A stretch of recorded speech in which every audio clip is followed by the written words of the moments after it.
Hello there and welcome to this series of videos going through the content of A-Level Maths. Here we're looking at the first question that we've seen in A-Level Maths where we've got a Pulley system on a slope. So it's going to be quite difficult, this video, be prepared, so we can answer questions from exercise 7b.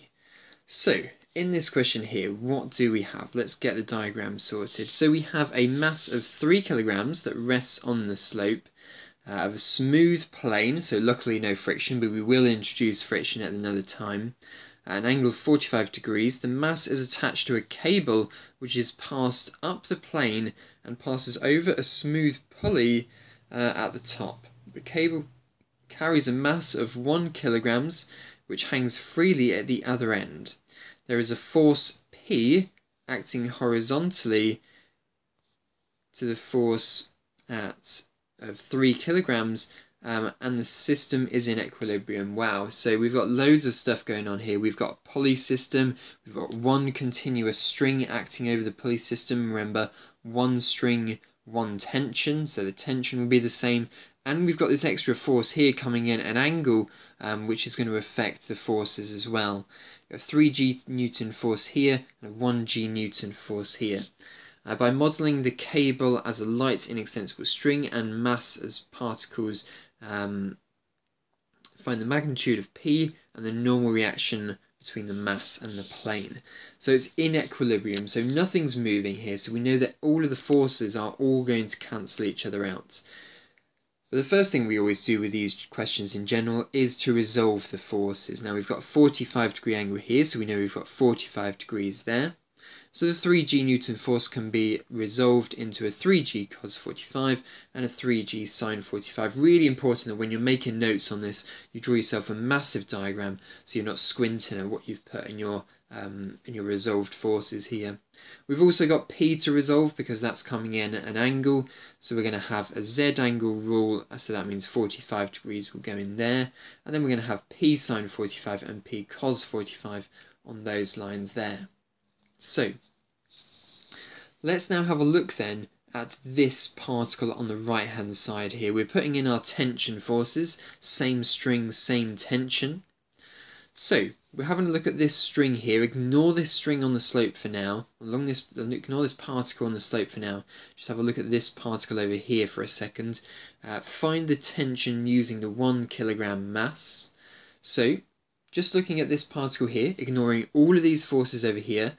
This is our gaze of attention at the moment, just these forces here.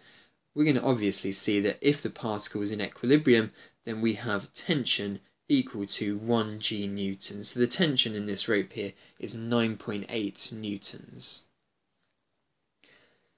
Okay, so what you can do with these sorts of questions is you can split the question up and work out equations for the individual particles themselves. Obviously the particle on the slope is going to have more components to it, and generally the one that's hanging off the edge of the slope is going to have a nice easy equation. So maybe start there in these questions in general. So we know that the tension, and we've spotted that the tension has been replaced by 9.8 in both locations, is here and here. So that's all we've got to do really with the slope. We've got to just recognise that there's one continuous piece of string going over it, so one tension. So whatever tension I work out here is going to be the same as the tension that I've got here. Now let's go ahead and have a look at the particle that's on the slope. So only looking at these forces here, you can now ignore this and ignore this. So we are working out the forces that are going up and down the slope. We're in equilibrium, so they must balance each other out. Now, so we've got P cos 45 acting up the slope, we've got 9.8 acting up the slope, and we've got this 3G sin 45 force acting down the slope. So, setting up our equation here, we're going to have P cos 45 up the slope, 9.8 up the slope, both of those on one side, and 3G sin 45 going down the slope, that force will be on the other side. So rearranging this equation here, dividing by cos 45, and we can work out P from this, that P is 15.54. So 15.54 is our answer to part A.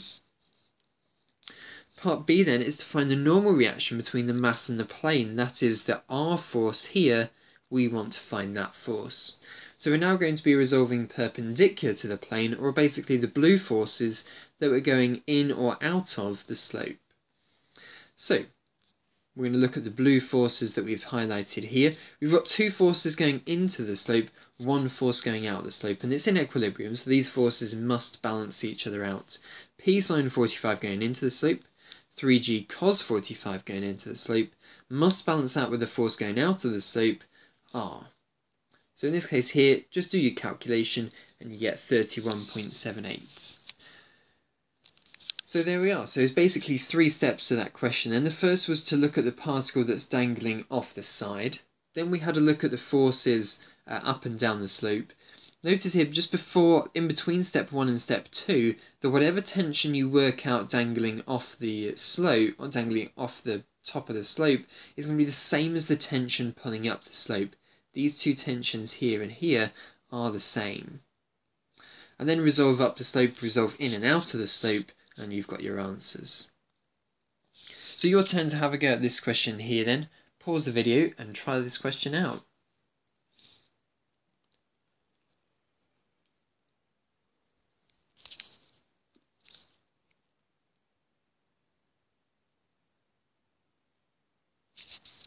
Right then, let's have a go at this question then. So particle A is of mass 2 kilograms, so 2g will be the force acting down here.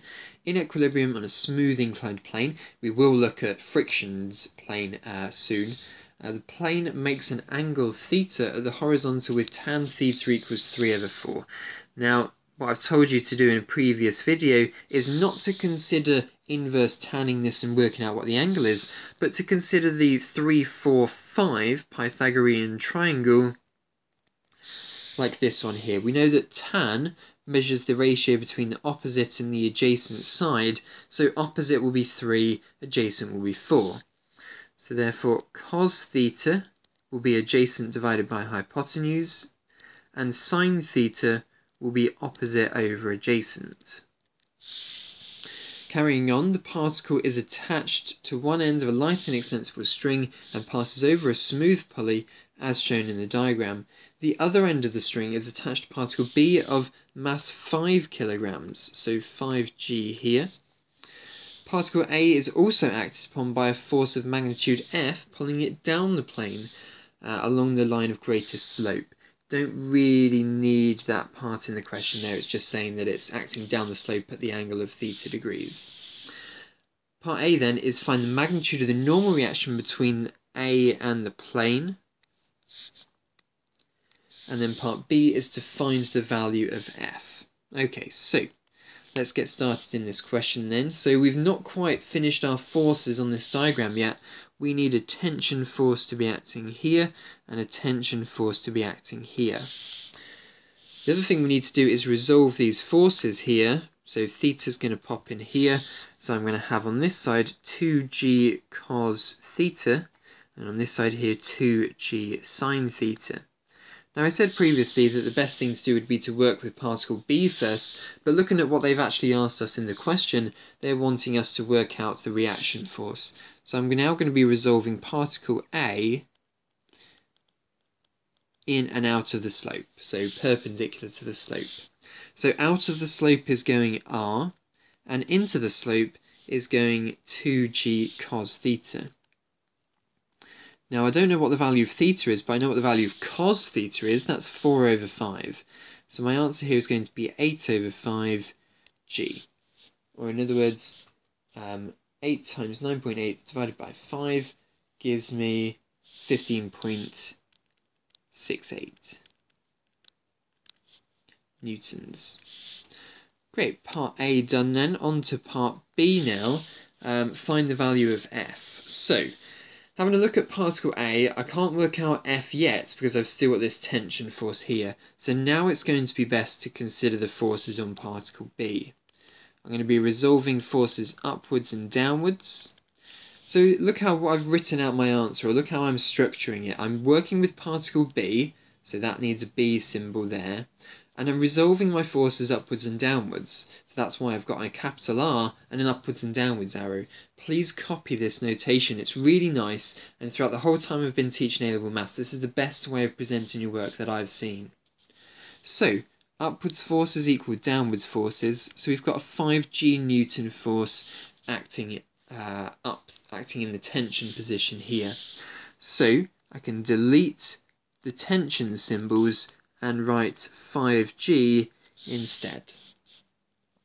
Now I can have a look at particle A, and I can now start resolving my forces up and down the slope.